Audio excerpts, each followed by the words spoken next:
Welcome to the Intuitive Rising podcast. I'm your host, Amy Brooks. This is a podcast that invites you to remember who you are, return to yourself, and rise into your highest and best soul self. Every week, I will be sharing inspiring conversations about topics that hold keys to your awakening. My mission as an international evidential psychic medium, Reiki practitioner, and intuitive mentor is to help you rise into who you were born to be. Enjoy the show. Hello, everyone. Welcome back to another episode of the Intuitive Rising podcast. I'm your host, Amy Brooks, and it is so nice to be with you today. Thank you again for listening and joining and spreading the word. I appreciate you all so much. We're here today with a special guest, and that guest is Danie. And Danie is a person that I met through the work that I do. She came to see me for a reading a few years ago. We were just talking. We think the last time we've seen each other kind of face to face on Zoom was about 2 years ago. So it's been a bit of time, but it's probably been, I don't know, since a little after the first lockdown, maybe like during the COVID era is when we connected. And Danie has an interesting story, and I feel like she has an interesting job. And I've been thinking a lot actually about this kind of overall concept and topic that we're going to be talking about lately, because as I've shared many times, whether through my blog or here on this podcast, I feel like there can be themes that pop up in my work. So there can be a whole bunch of like religious people that come to see me, or clients that come see me and their loved ones, were people that worked within the clergy and different positions within church. And then I'll have a theme of maybe all dads or all moms, or, there's just such varying themes that come through. But one of those themes that show up for me is around people that have passed, that would have experienced memory loss, normally within the lens of like Alzheimer's and dementia. And so I have connected to many clients that have, or rather clients whose loved ones have had that experience of it, Alzheimer's and dementia.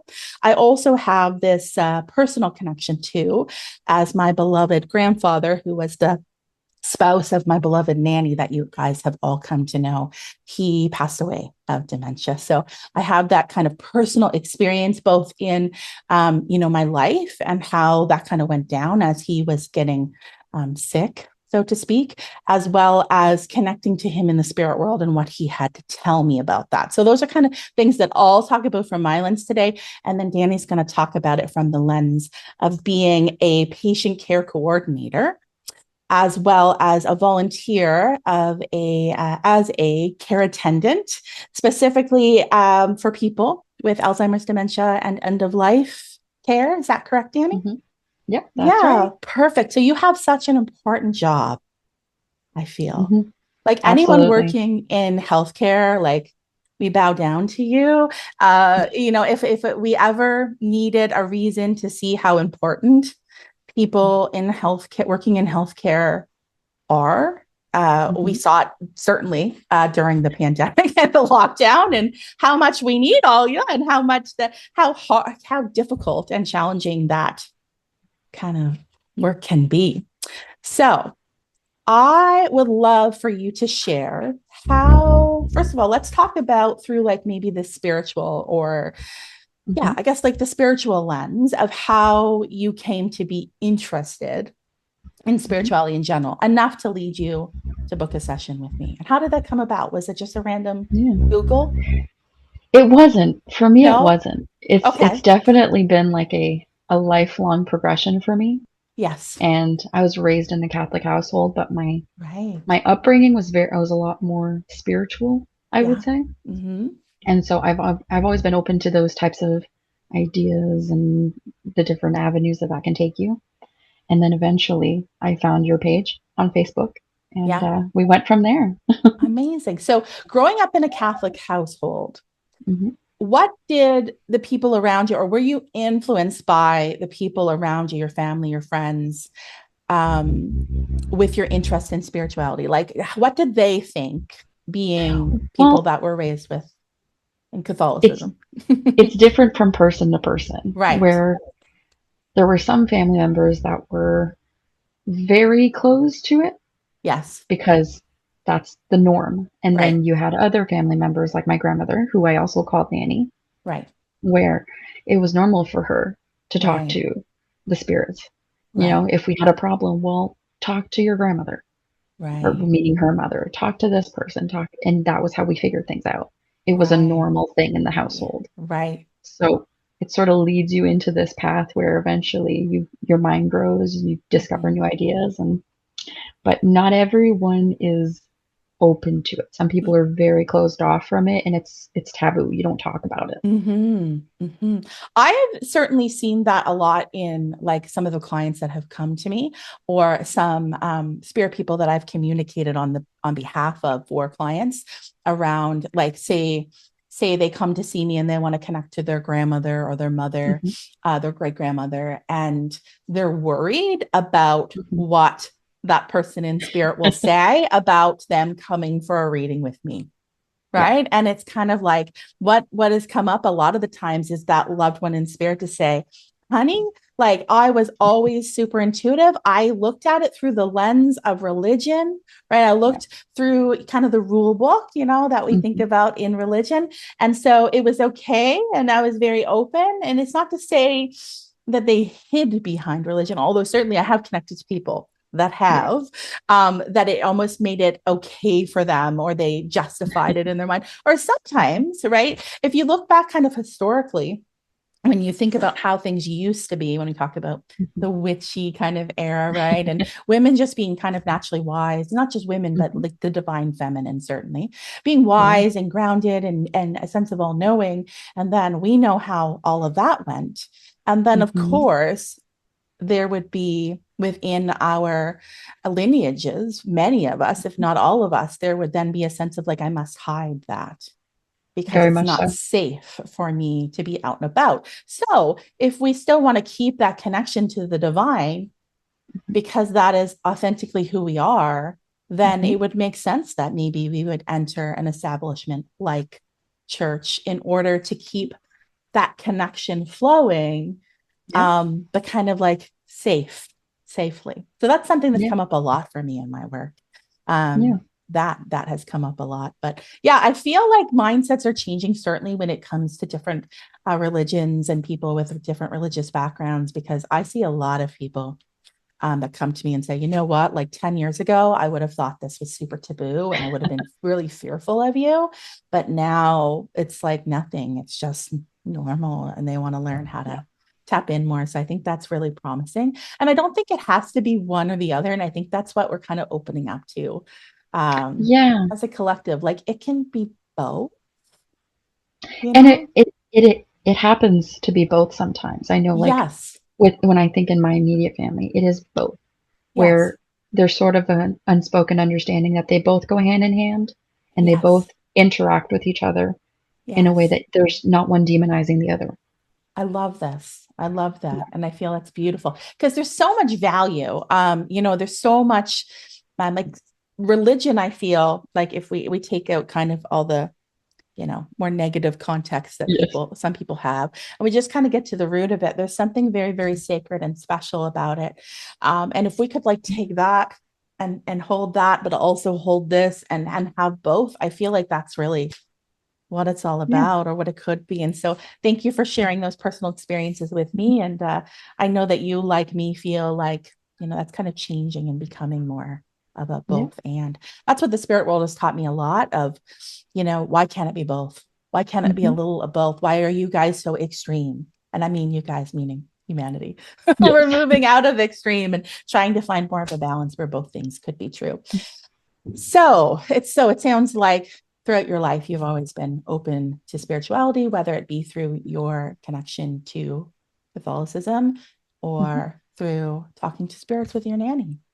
Yeah. I love that. Pretty So much. did your nanny ever share to you like how she would experience those things? Was it like she would just hear something back?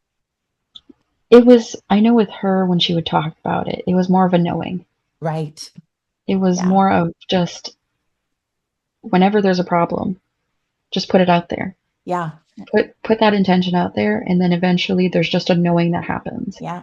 Absolutely. I love Yeah. that that trust and that faith. And that's what it's all about for sure. And we can have that. We can have that. And I hope that this conversation, I mean, this is kind of going in a direction that we didn't necessarily expect, but that's what we do here. We let things flow. And I trust that whatever comes forward today is meant to come forward and will help somebody. But I feel like whenever I have talked or kind of explored as religion on this podcast or in my stories on social media, I always get a lot of replies, and they're 99% positive, or thank you for talking about this, because yes, it can be both. So yeah, I appreciate that. So I have some questions for you. Were there certain moments in your life that made you feel or showed you maybe around like something around the concept of the afterlife? First of all, do you believe in the afterlife? Do you believe that there's more beyond this? Yes, Yes. very much so. And so has there been moments in your life, whether through your lens as a healthcare professional or whether through your experiences with your grandparents? Because when you talk about Nanny's in the spirit world for you too, right? Right. Yes. So here's a question. Has she come through to you in a way? Like, I feel like she's come through for a reading like that we've done together. Yes. But has she come through for you in ways and showed up for you? Yes. And Can you she talk shows about up that? for me. She shows up with me with her sister. Those Okay. two were thick as thieves, and they were Yeah. very big impacts on me in my life. Yeah. And so oftentimes, and especially when I least expect it, I will get little tidbits of signs from them. Whether it's, I get phantom smells a lot. Yeah. So I'll randomly smell her perfumes, or I get bird visits a lot. Yeah. I have a whole bird that likes to visit me. Yeah. He just sits on the perch on my porch and just looks into the house watching me. Love it. Yeah. And just Yeah. little tidbits like that, just kind of letting me know that they're there. And I love it. And so you just get a knowing that that's It's the them. same thing that happens with Yeah. me. It's just, there's a feeling that comes in that you're like, okay, this is what's supposed to happen. This is Yes. in the moment. It's true. Yes. Yeah. This I've feels been, right. yeah. Sorry to interrupt. But I, it happens just so suddenly where it's automatically, wow, I know she's here. yeah. And I try to kind of put that into words. You're doing a really good job for it. It's one of those things that I feel like you have to experience. I often tell people you don't have to go looking for it, if that makes sense. When you go looking for it, your brain gets in the way, right? If you just allow it to come in. So I always say, like, just put it out there that you'd like some sort of validation that you're being heard. Yep. And then just release the expectation of when it will. More often than not, it's going to come in pretty quickly. They're not going to make you Oh wait yeah. too long. And sometimes it's pretty instantaneous. Like the other day I was sharing on my stories that I was out for a walk with my mom. And for whatever reason, I felt I looked down and I saw a crow's feather. Now, I am not necessarily overly connected to crows, although I've been seeing a lot Okay. of them lately. But for whatever reason, I heard pick this up and I was like, okay. So I did. And then a couple steps forward, another one. I was like, there's something to this, right? Pick it up. I did. And then my mother and I started talking about my father. And she was saying that she has been visited by a blue jay, and she always has been, like in the past, and now it's kind of happening again. But the blue jay is responding or acting in ways that you don't necessarily expect a blue jay to, right? At times, and it seems to be like in response to something. So there's more than just like a random sighting of a blue jay, because in this part of the world we see blue jays quite often, right? So Yeah. it's not about like every single blue jay that you see. It's about it behaving in a way that you don't necessarily expect, and then also almost in response to, or it just makes you go, huh? Whereas like you wouldn't feel that about it if it wasn't something that was important. But she had said, do you think that's your father saying hello? And I said, yes. Like, I said that out loud. And then in my mind, I said, show me that it was you by showing me a feather, expecting that I'd find another crow's feather. So I'm like, something's gone on this corner. Like there's been a crow fight or something, right? There's all these crow feathers. And I looked down and there was a blue jay feather. So, it's one of those, like, you just can't make that up No. moment. You just No. can't. So yeah, I think it's something that people have to experience and be open to as well. Because I know some people like in my family or my friend group would have been like, okay, but like they would try to rationalize it, right? They'd be like, okay, but like there's blue jays all over the place. Like, you know what I mean? And it's hard to kind of put into words what it feels like when you just have the knowing. Yep, Like I absolutely. have the knowing. Yeah, I love that. I'm a big knowing kind of person too. And that is called clear cognizance for our Yes. viewers that are not aware. And that's just one of the clear senses I feel like we all have. Everybody has clear Yeah. senses. Yes, Um, absolutely. we just have to be aware of them, Hmm. right? Like, how do you know what you know? Yeah, and sort of Um, like abandoning the idea of what you think it should be. Absolutely. And let it reveal itself for what it is. Hmm. Absolutely. I love that. Um, okay. So, and throughout childhood, were there things that ever happened that kind of like made you go, whoa, like there's more Yeah. than this? Like some people have ghost stories, Hmm. some people have um the lights flickering, whatever. Yeah. Have you ever had a kind of paranormal phenomena, I should Hmm. say? Yeah. Yeah. I had an imaginary friend that I found out wasn't imaginary.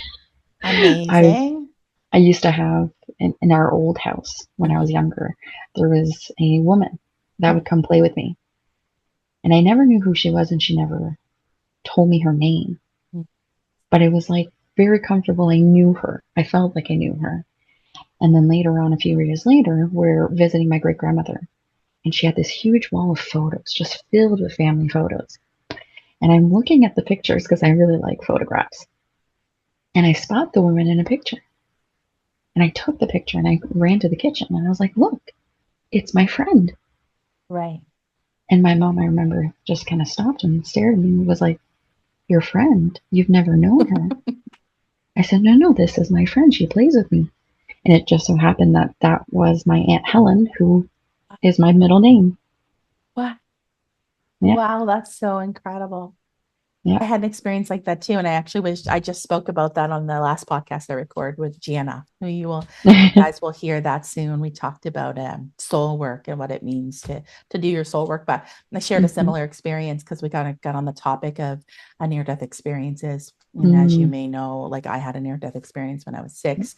But what I had experienced was this kind of like knowing again hmm. versus like visual, but a knowing that there was people kind of around me in that near death experience that I couldn't see with my eyes, but I could feel and I knew that I knew them. I just didn't have like memories in that life to tell me who they were. So Yeah. it's kind of a sense of like these are people from before me, but they're Hmm. connected to me. And then years later, looking through again family Hmm. photos, but like big stack of like my grandfather documented all the family photos Hmm. in albums and pointing out Hmm. God. And my nanny was like, that's my nanny. That's Grandma Oh. Mary.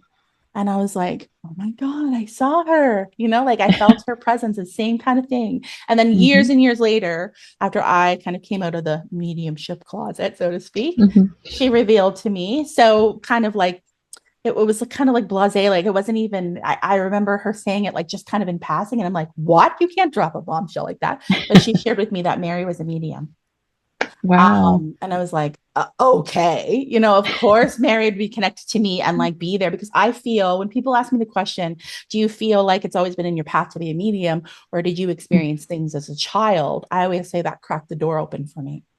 Felt like an Hmm. invitation of like, okay, here's your experience of what this is like. Yeah. Go live your life and like with the door open.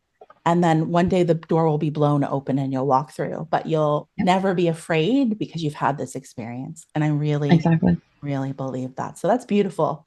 I love that. I Hmm. love that she was a namesake in a way as well. Hmm. Yeah. Absolutely. So many names that, like, I don't know. I was exploring that when I was exploring my family tree of like how many names kind of run in the family and how they show up. It's amazing to me. There's like six, I think there's six notches on the family tree through like one line. It Hmm. skips my mother's generation, it skips my grandfather's generation, but beyond that, and then with me, there's like Amy and Abigail's connected all the way back, and I'm Amy, my daughter's Abigail, and uh, Cute. and I didn't know that at the time when I named her either. Um, So yeah, let's get into the topic of work. Mm-hmm. Yeah. Did you always know that you wanted to go into the field that you are in currently? No, no, No? no, How no. did that kind of I unravel? I had before the pandemic. This is Mm-hmm. before. I've done always customer service based. Mm. Any type of service work is what I had under my belt Yeah. since I started working. And I basically did a course and got certified to be a travel agent. And I was going to do Okay. that. Okay. And then the pandemic hit. Right. And obviously that tanked. And so I randomly found out that the company that I work for now was hiring urgently because COVID was making the healthcare system in New Brunswick incredibly rough. Mm. And so I said, you know what? This is a steady job. It allows me to work from home, Mm. which is nice in a certain way. And well, it's steady income. And so I said, you know what? I'm going for it. I don't care. I'm going for it. Mind you, I had been volunteering Mm. since my teenage years So already. you're I already kind just, of drawn to that. yes. Right. And I never really thought of that was going to be the career path that I was going to go. Mm-hmm.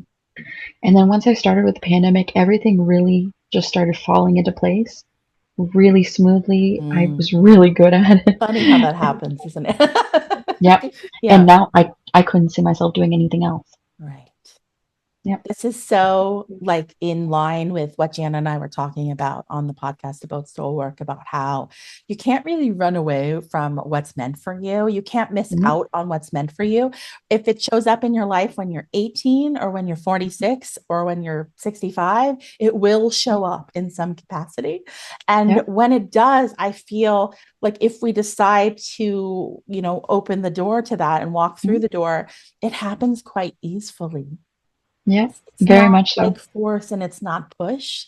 It just No. is. And I feel like there's something to be said about that and like inviting more about that. Like, as I say that, all I'm hearing is like divine feminine, divine feminine. Hmm. It's like bringing more of that into the now, even Hmm. if we're not working our soul work just yet, but we want to, and just opening the flow up to like allowing it to show up in ways like if we could get out of the expectation of how it's supposed to look right now. Yeah. Absolutely. And I Right. remember when I started, a lot of people thought I was crazy for doing it. Right. You'll never like that. It won't work out. This is just a temporary fad. And it just flowed so easily and came Yeah. about so easily. Like I did the interview, got hired and started. It takes a special type of person to do that type of work as well. Like it's definitely Yeah. not for everyone, I don't think. No, There certainly are no. many people that were in that and then were like, I'm getting out. But then there's some that like ran towards the burning building, and they love it because it's what they're meant to do. Yeah. And I think that's part of, you know, I have this dream, and I feel like anything we can dream, it does exist in some Yeah. kind of on some pathway, in some realm. But where when we are young and when we're kids, and certainly like as parents, we can keep this in mind when we have children, Hmm. um, of allowing them to kind of do like nurture what's really good, what they're really Hmm. good at, or what they're really passionate about or Yeah. curious about, and allowing that to like blossom, right? Like water those plants, because just imagine a world where everybody was doing Oh. what they wanted to do and what they were meant to do and what they were like, what house, I keep having this image of like a house on fire, like in a good way. Hmm. um Yeah. they would just change everything. I know I've Yeah. had conversations with my own kids, especially my daughter who is 19 and, in university and all that stuff. And I've Hmm. made it, had some very serious conversations with her about like, I want you to do what it is that is going to make your soul on fire. Like, just don't go into something because you think it's going to make a lot of money. Money is great, but I also feel like money flows, or you attract money when you're Hmm. also doing something that you really, really love. Yeah. Find the joy. Find the joy, right? Absolutely. And Yeah. do something for the joy of doing it. Yeah. Absolutely. Yeah. Sometimes you sort of have to remove yourself, your your personality from it, and just Yeah. go with what feels right. Yeah. And allowing it, that's like being a channel, right? Like just Hmm. allowing that energy to move through and show you what you need to do and where to go. And if we could get out of Hmm. that's the extremes, right? That that I Yeah. always hear about. It's like you can have a goal and you can have something you want to work towards. And certainly, yes, Hmm. money is important and stability is important. But if you can have that, but also release these like really rigid expectations and timelines, Yeah. man, it feels like when I connect to somebody that has that kind of energy within them, it just feels like tension. It Yeah. just must be so hard. And certainly I know like from earlier experiences in my life, it is hard. It's like being like this all the time. Yeah. And if you're so used to kind of conforming to the expectations of That's the others thing around too. you, That's the you thing get too. so used to it. It's like trauma. Like you get so used to Yeah, that feeling that you don't know what it could be like on the other side. absolutely. And that's the thing about like, being a cycle breaker or seeing beyond your conditioning of like, okay, Yeah. like, why am I doing this again? Hmm. Right. And yeah, there's just so much beauty in letting go and just seeing where it goes, and not to kind of trivialize the experience of a midlife crisis, but sometimes things like that come in from my spirit guides and they're like, this is so unnecessary. You guys don't need to do this. You can literally just Yeah. begin to listen. Because we have, again, with the extremes, it's like, oh, I reached a point in my life where I realized all the things that I haven't been doing, that I've been living for other people. And so I'm just going to flip the table on my life and start over. But Yeah. sometimes that's a great thing for people. And sometimes it's like, oh my God, I went too far. So, Hmm. my spirit guides always say, like, if you just began to sprinkle in a little bit of what you would want to do, then you never have to get to that Hmm. point. It's Pretty so much. funny. It's so funny. Okay. So let's talk a little bit about your job. So, what does a patient care coordinator do? Well, it kind of varies from place to place. Yeah. Currently in New Brunswick, it means, well, basically, it just means guiding people towards what they need, Okay. helping them to navigate the complex system that is our healthcare system. Oh, man. Yeah. And you're dealing with patients, whether they're dealing with cancer, they're fighting Alzheimer's or dementia, or Yeah. as we both know, the end of their lives.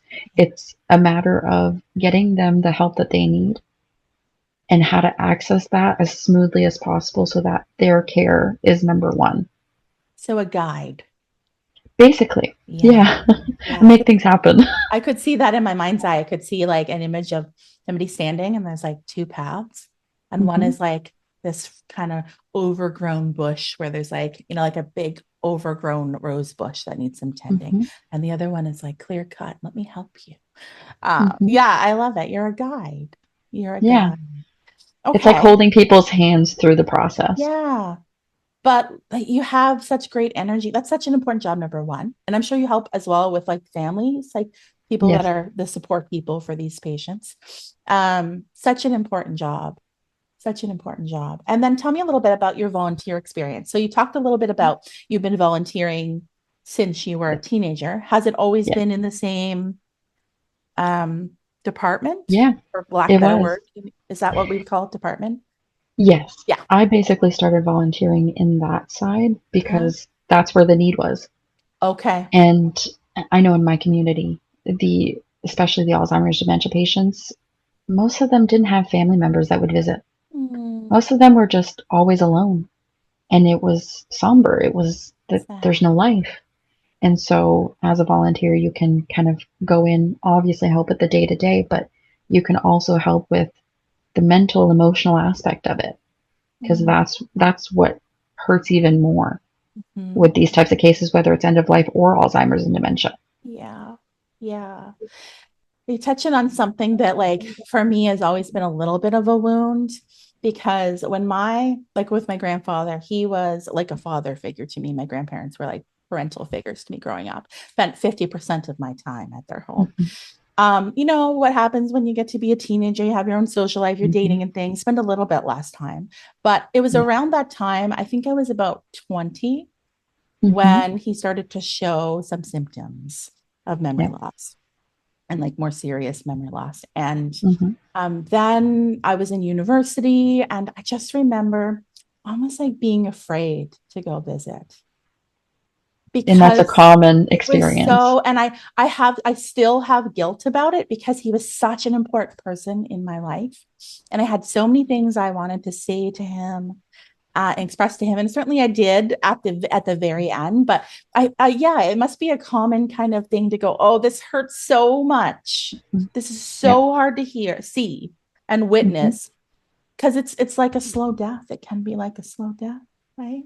You've pulled It away a little bit. most of the time it is, and it's I've always held the belief that it's harder on the caregivers or the family than the person, because the patient doesn't truly feel what they're No. going through in that sense. You are validating something that was just on my mind to say, and that is that in my connection to my grandfather since he's been in the spirit world, Mm-hmm. so I've connected to him, via like asking him things Mm-hmm. and that. But I had a reading a few years ago with another medium, and she brought through my grandfather. I didn't ask for him. I never ask Mm-hmm. for who I want. I just see who shows up, and he came through and he spoke a little bit about this.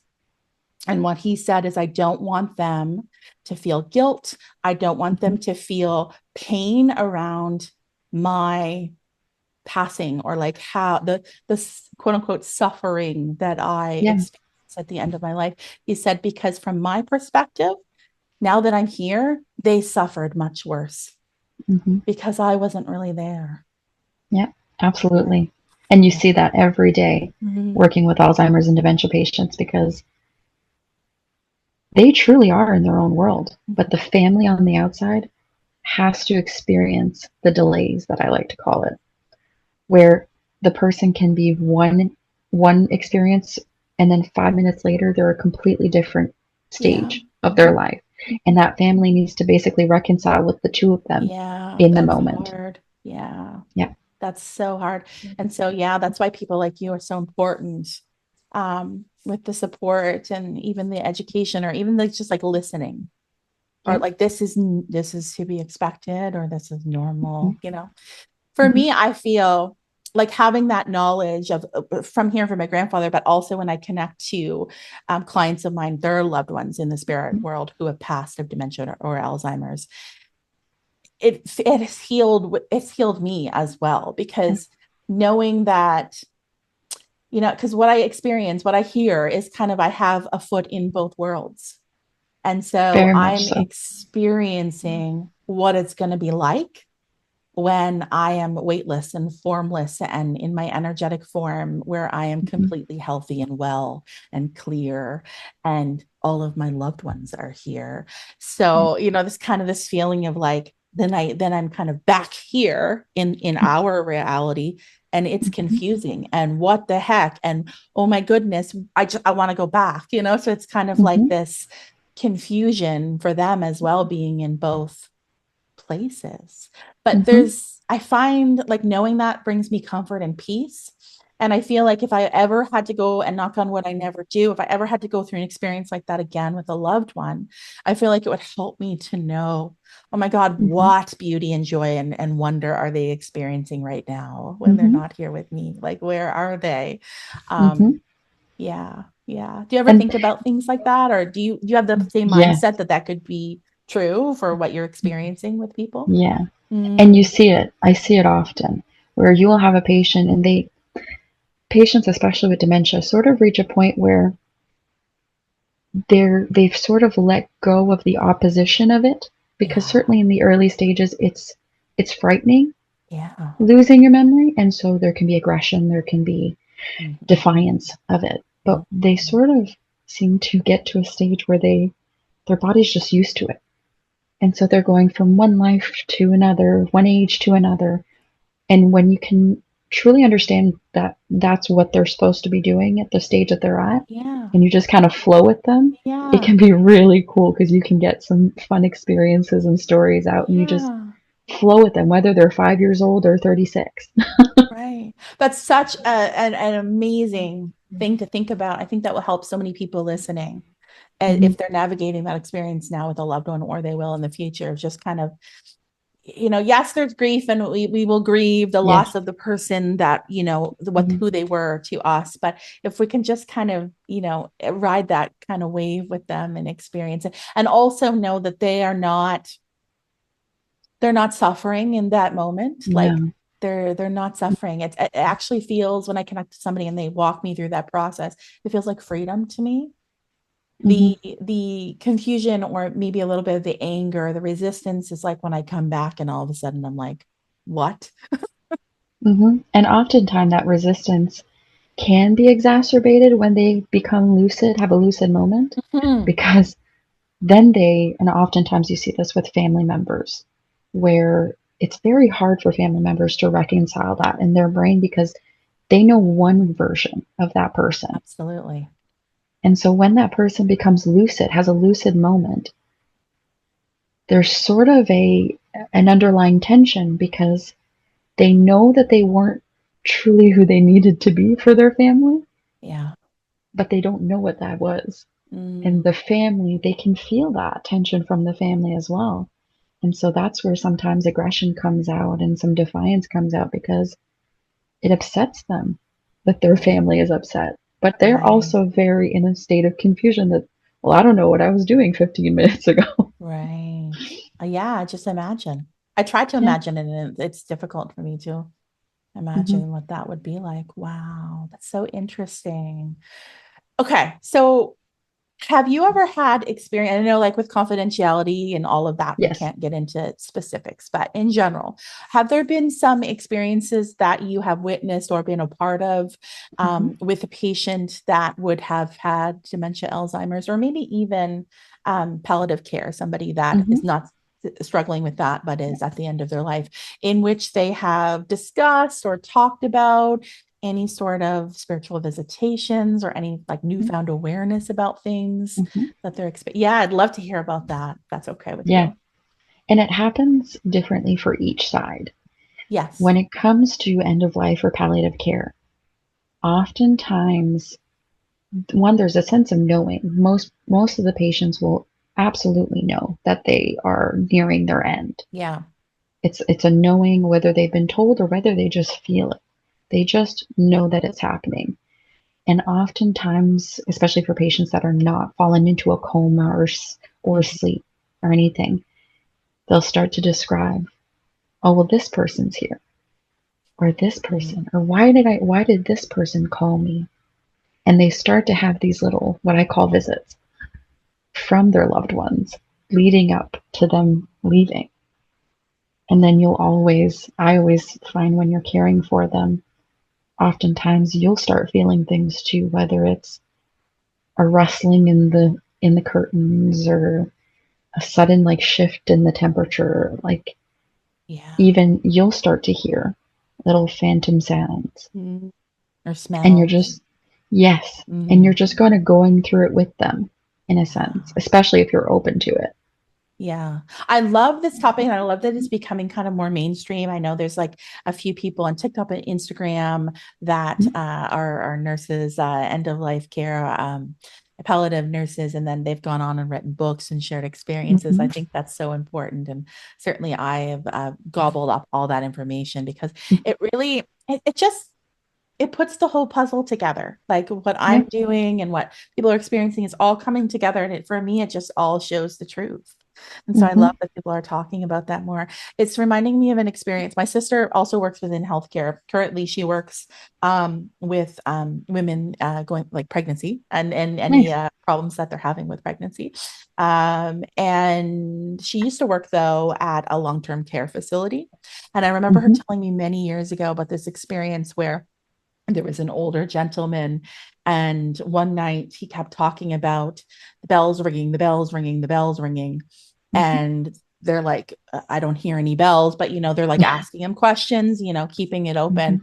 And he had passed away like a few hours later. It was like Mm-hmm. someone had come for him. And I think that happens so often. I experienced that with my beloved nanny as well, Mm-hmm. like being there with her. I wasn't there at the moment that she passed. It was kind of an Mm-hmm. intention of mine that I said, wait for me so I can be there and see you. But then if it's possible, I don't want to be in the room when you pass. I had a feeling that it Oh, would upset me too much. So I left and she passed 5 minutes later.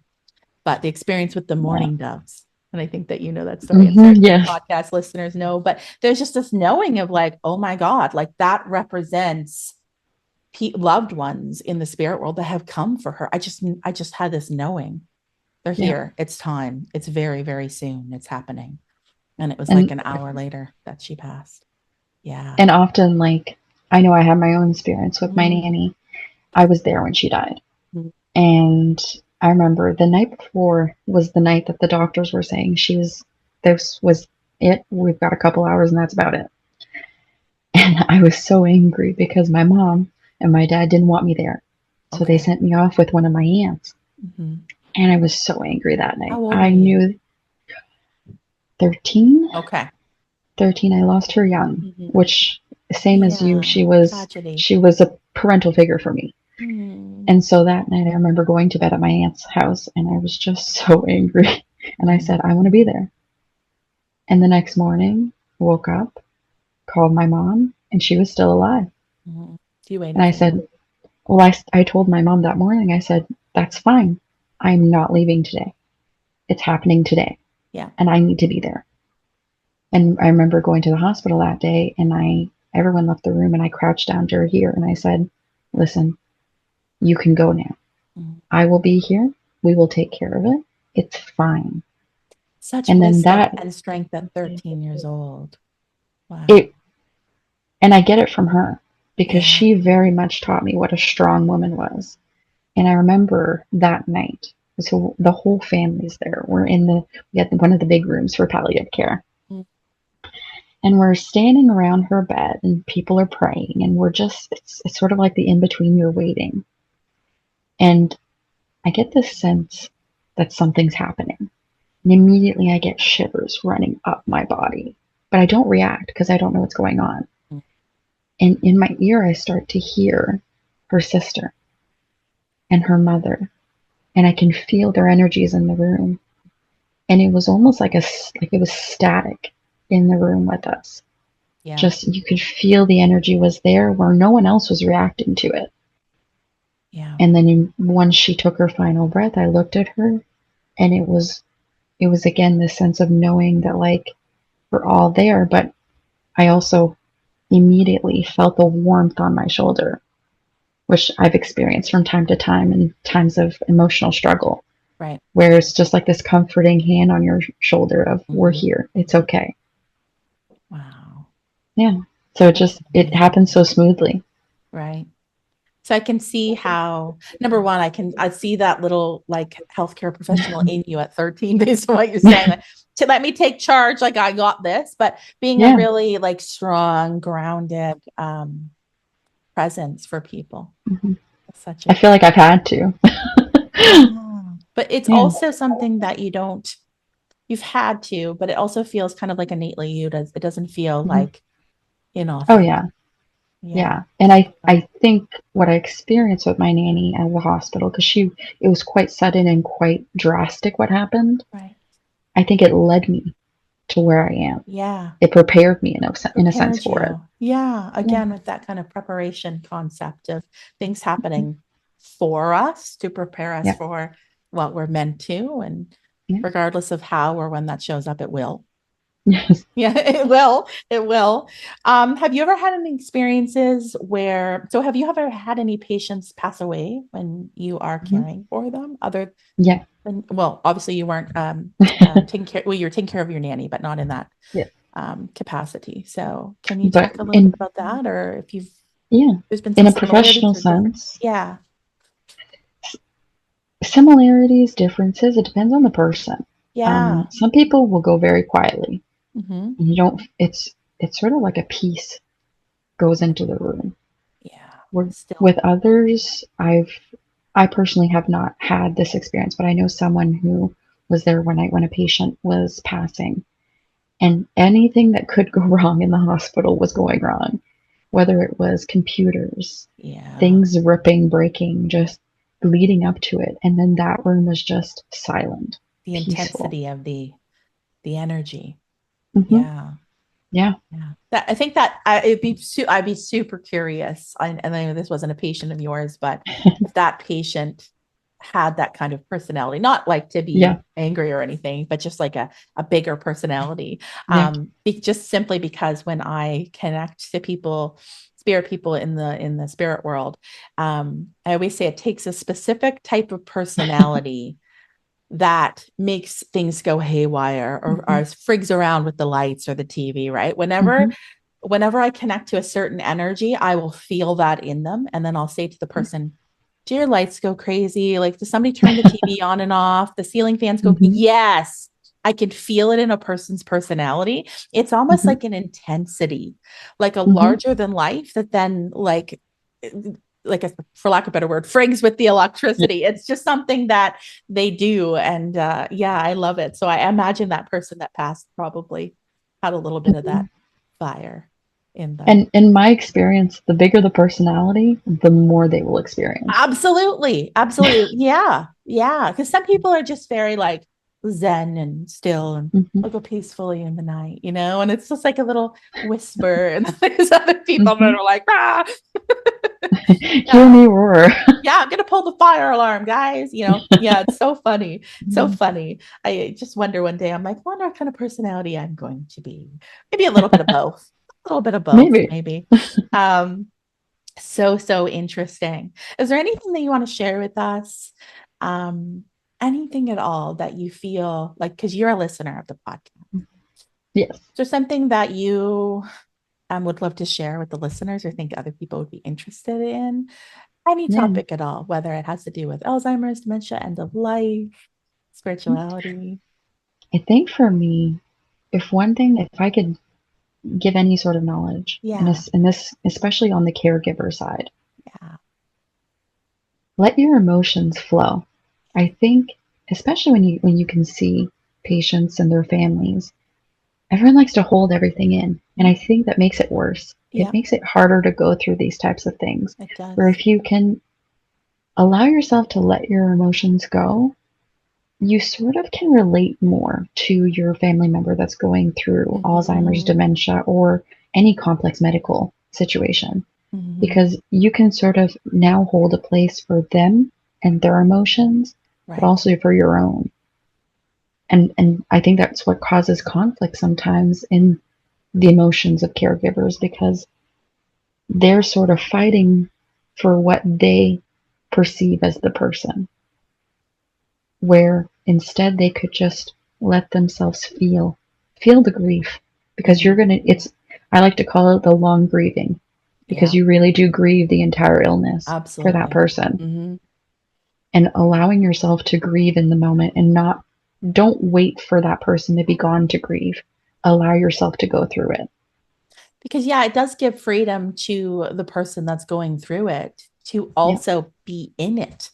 Versus, because we spoke a little bit about when you said, say a person with dementia or Alzheimer's kind of coming back to a lucid moment and then almost going, oh, because there's expectations in it. There's a feel like maybe newfound awareness or like, maybe some regrets coming forward, experience something on the other side that they wish they have the ability to communicate, but they feel like they can't because their loved ones want them to be like who they've always been. Yeah. So they hold it and in. There's a sense too of, you don't want to upset your family. Right. So naturally they're going to try to go back into that caregiver role, even though they're the patient. Absolutely. Yeah. Yeah. Because more often than not, it's, a parent, a grandparent, an aunt and uncle, someone that's older than you. Like the caregiver is usually younger than. Yeah. Wow. Wow. There's a lot of love, but there's a huge emotional toll for everyone involved. Everybody. And from the patient up to the caregivers, up to the medical staff. That's something that a lot of people don't keep in mind about healthcare workers. Yes, the physical toll can be a lot, but the mental toll is what really hurts people, because there's so much going on the drop of a hat. Yeah. And we're all human and we all can have empathy and compassion. And I imagine, like, especially with palliative care or Alzheimer's dementia, like, I feel like there's still so much, even if you're like working in that field and you're working in death and dying, there's still an aspect of fear that we all like. That's the greatest fear there is. Yeah. Is to Because you die, don't know. to not be the unknown. So there's Mm-hmm. still this little bit, I just can imagine, like, even as yourself, I imagine, I feel like you're quite open, but maybe at some Yeah. point they'd be like, oh my God, like what happens next? And then there's this perception of fear around it. Mm-hmm. Yeah. Which then, I mean, we all share energy. We all communicate Yeah. with each other energetically. That can absolutely get to the patient. I'm sure Yes. they're feeling a little bit fearful as well. Mm-hmm. And Wow. you have to sort of flow with it and just, and you learn this, especially with the area of care that I participate in. You sort of learn that you really have to just trust that whatever's going to happen is It's okay, going to happen. Yeah. no Yeah. matter what. It's okay. Yeah. Yeah. Yeah. That's beautiful. I wanted to share to end, if it's okay, an Mm-hmm. experience of just at the end, like the last time that I saw my grandfather Mm-hmm. alive was soon after I had my oldest child, who's now 19. And he was in like a long-term care facility. Mm-hmm. And he was quite isolated as well because he was very, very aggressive at certain stages of his illness. So they actually like Mm-hmm. put him, in this key that was, or key, Yeah. in this, I was going to say under lock and key, in this Yes. room because he was a black belt. And Mm-hmm. so I guess there was moments when he got physical with some of the nursing staff, Mm-hmm. right? Because he got It angry because happens. he's like, who are you and what are you doing? And where Yeah. am I? And yeah. Anyways, I went to visit him and I'll be honest, I was a little bit fearful to see him because Mm-hmm. of this. He was this just monumental force in my life. Like he was, whenever I think of like a male role model, like this is him, Mm-hmm. right? Yeah. And to see him, he was so small. He was such like a broad, like think of like a black belt, right? He was this broad man and like Yeah. full of life. And he was kind of shrunken and small. And I could just feel there's just such a difference in the energy. It was so difficult, but at the same time, it was such an important moment. Like I could feel the sacredness of this moment. I also Yeah. knew this would likely be the last time I ever saw him because at Mm-hmm. this point he lived in a different province than I had. Yeah. And yeah, I brought my baby to see him, and she was about 5 months Oh, old, and he reached out and he just like gently held her foot and he just stared at her. And it was just such a beautiful moment and energy.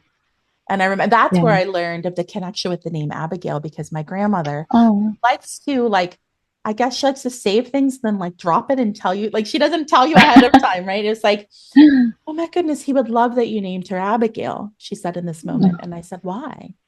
And she said, well, you are named after his favorite aunt, Amy. And I said, I didn't know that. And she was like, yeah. Cute. And her mother was Abigail, Abby. And I was like, Mm-hmm. and I didn't know also that he had suggested the name Abigail for me to my parents because Oh. I went unnamed for a few months, if you can believe it. Guess it was a big decision. Yeah, so I just thought it was just a beautiful moment of just peace and stillness. And there was so much stillness in that moment and peace. And I knew he was at peace and just connecting to him in spirit now and what he has to say. And even knowing that, that was so much worse for all of you. Like I was Mm-hmm. okay. I was okay. Yeah. It's almost like he was watching himself. Mm-hmm. Yeah. Yeah. Yeah. And being cared for his by his mom. One of the first times I connected to him in spirit, he gave me this image of his mother standing over him, holding his head. Oh, And that's a symbol.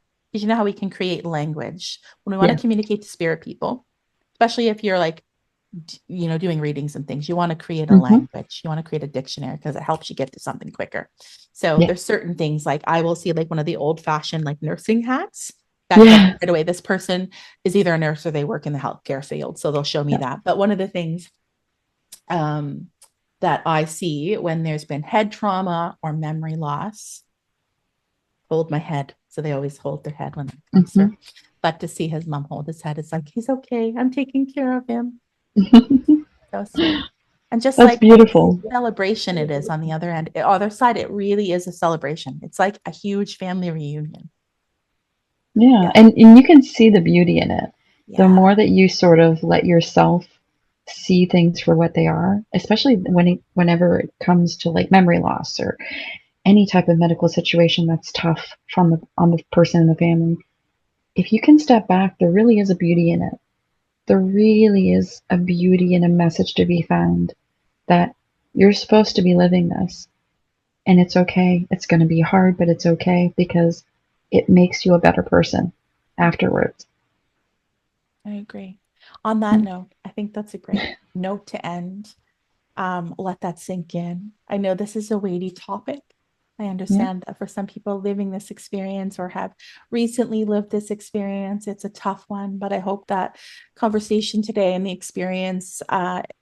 experiences shared from both a medium and a healthcare professional working in that field with those people. I hope that that helps you guys in some way think about things differently, a little bit differently. Death is just the end of a chapter. It's not the end of the book, just a new chapter beginning. So thank you so much for coming on today and sharing those experiences. I had fun. I had fun too, and I think this is such an important topic to talk about. So yeah, thank you, Danie. Thank you for having me. Thank you. Thanks for listening, everyone. Come back next week. See you then. Bye. If you have enjoyed this episode, please consider hopping on over to wherever you listen to your podcast and giving it a 5-star review. Thank you so much in advance. If you'd like to keep in touch, please head over to my website, theintuitiverising.com, to keep up with all the things that I have been doing. I also have a private Facebook community for people just like you. It's called the Intuitive Rising Community. All you gotta do is request to join, and I will let you in. Keep rising.